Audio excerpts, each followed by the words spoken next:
Alright, another day, another form of time travel. I'm recording this on Friday, you're going to be listening to it on Monday. Forward time travel stuff. A quick thank you to the T5 peeps. TheDragon, Datamagnet, Cat Crab Lobster, DuckMachine, Astraya the Dreamer, Mezec, Feudic Jarl, and Casper Arnholtz. Thank you very much. Anyways, you know the drill by now. On to the story. Why did it have to be a human? Part 6. Jason oversaw the last transport carrying his tiny friends docking onto the lizard ship. Almost good enough to relax. But for now, he was pumped up with combat epinephrine produced by his surgically implanted nodules. Nanites swimming all over his bloodstream and around his organs, all trying to effectuate hopeless repairs. The last mine had flash-cooked his intestines and stomach, something which would probably kill a normal human from shock. The pain receptors had been dialed down to the lowest possible setting short of turning them off, and yet Jason could feel the numbing pain radiating from his core. It was like sitting in a shower and letting the water flow around. His biomon was frantically calling for him to seek medical attention since there was only so much the suit's systems could do for him, and even if the organs were not part of the bare minimum to keep him alive, their extensive damage would mean necrosis and eventually sepsis. In short, a less than positive prognosis, and yet he had a duty to perform. Showing weakness would only get everybody killed. There was one card he could play, but it was risky. If they called his bluff, there would be very little chance to get out alive. One of the lizards, Jason was not sure which, he had not bothered to tag the rank and file, opened the hatch door and reflexively flinched before gaining some composure. The last of the taxon filed out just behind him. A sense of relief washed over Jason.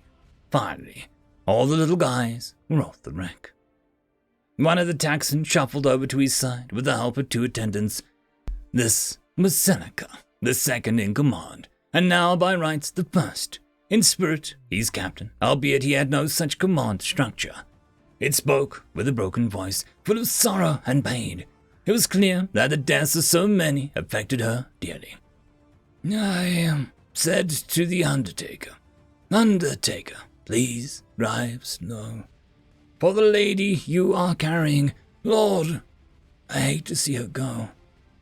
Oh, I followed close behind her, tried to hold up and be brave, but I could not hide my sorrow when they laid her in the grave. Jason nodded in understanding, but he had no words which would alleviate the pain.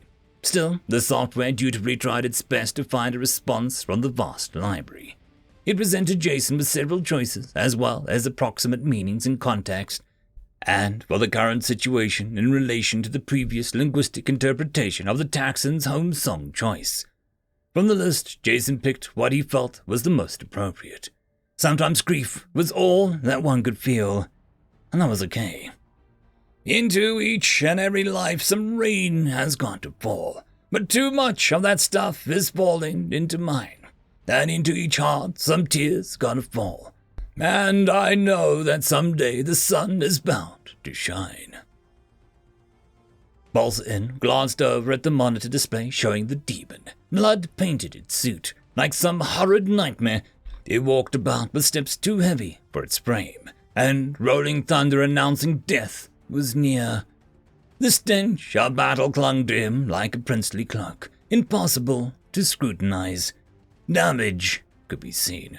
No matter what the youngsters believed, humans were not invincible, and this one had taken enough fire to decimate lesser beings. On the other side, another monitor displayed a number of troops left, a pitiable amount compared to the original lot. The prince would be executed for such a failure, and Fulton was sure to follow him to the chopping block, unless he could come up with something of value. He rubbed the muff of hair on the back of his head, trying to think it is all. He could barely believe that a human centurion had been near him, and that on top of that, he had come out relatively unscathed. However, Perilia and her loyal troops were in charge, and if anything were to happen, it was under her claw.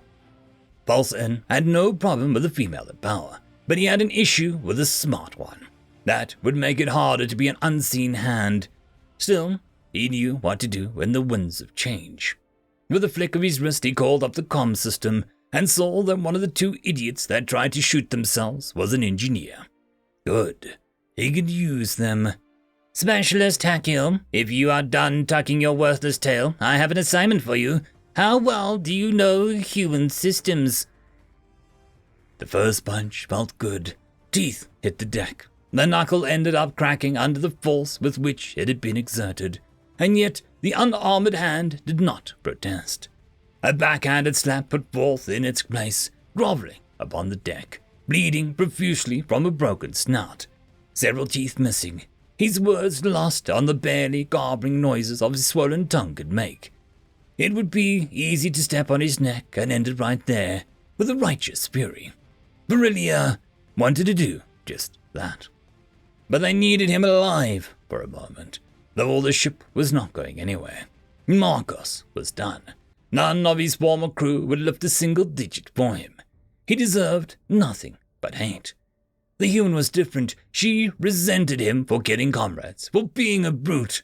But like a hurricane rather than a living being, he was a force of nature.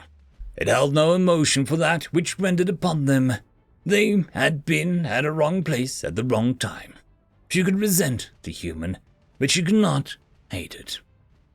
She took a rag from one of her sentries and wiped her hands with the filth that was Marco's blood. Make sure this idiot does not choke on his own blood. Without looking back, she made her way to the bridge, where FallenAngeI sat overlooking the computer reset. The old Scales was up to something, but he could be trusted to look out for his interests, and right now, that meant survival. Looking around, she saw that he was keeping an eye on the human. Ithilia had wanted to have a chat with it, but found herself trembling and hesitating even.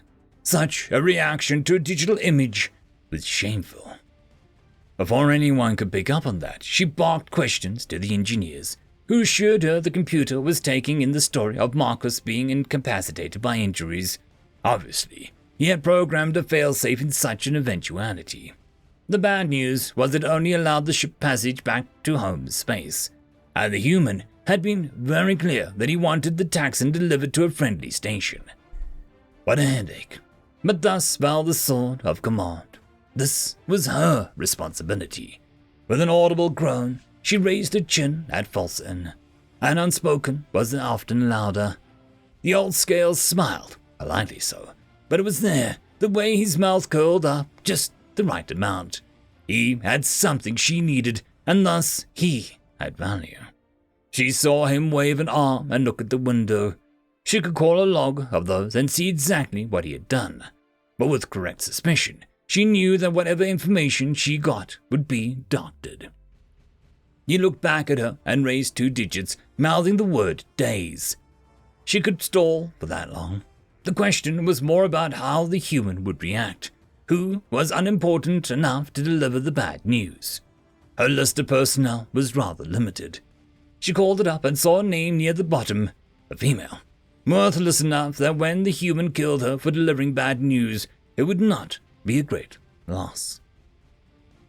Being a courier on a ship was not an assignment of great desire. In fact, it was most certainly a punishment.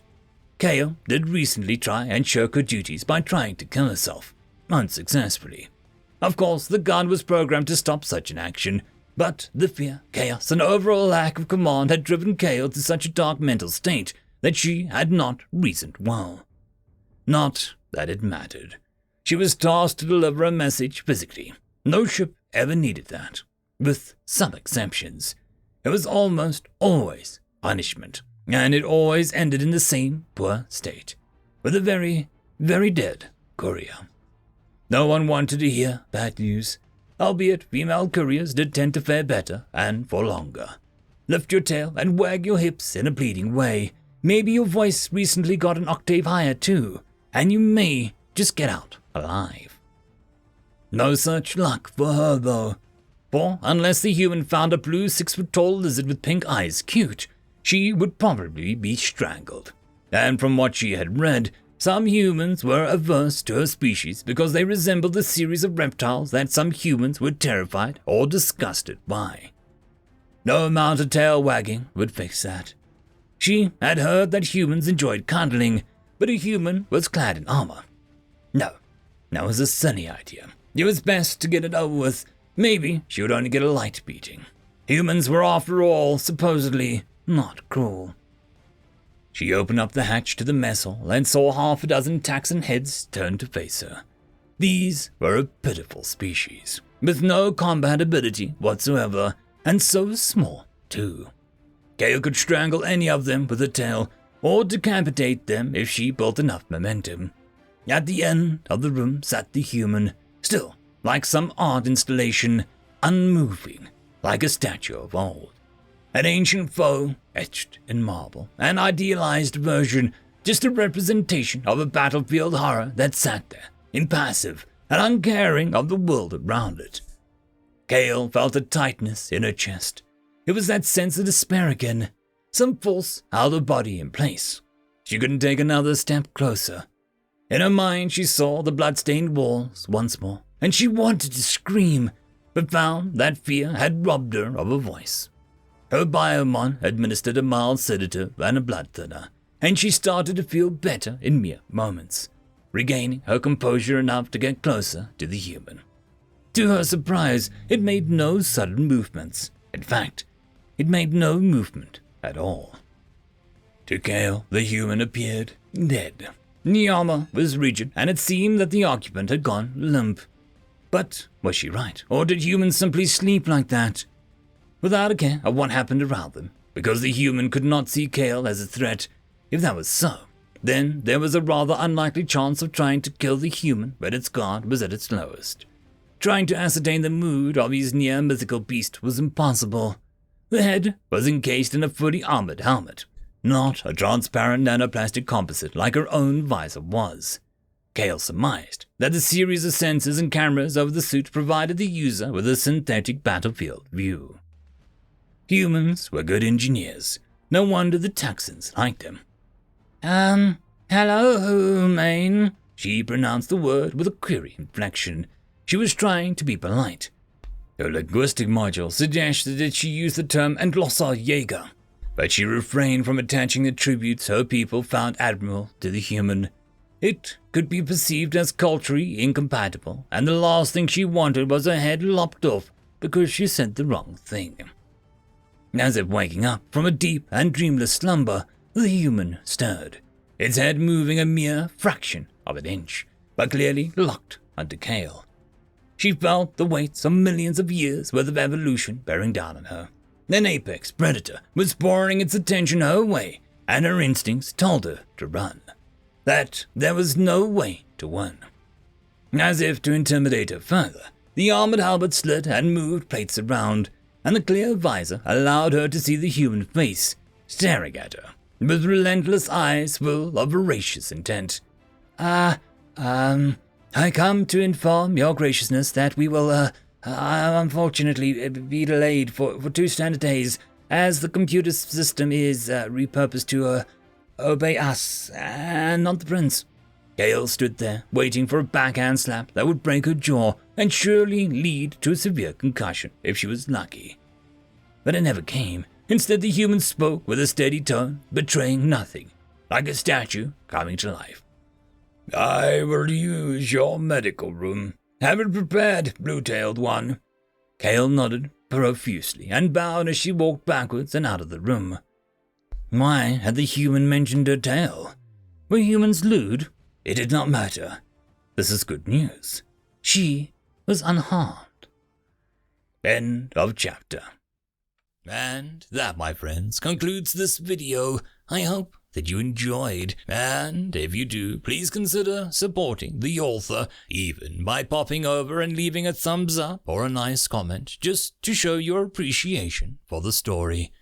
However, if you wish to support this channel, there are links down below which will help immensely.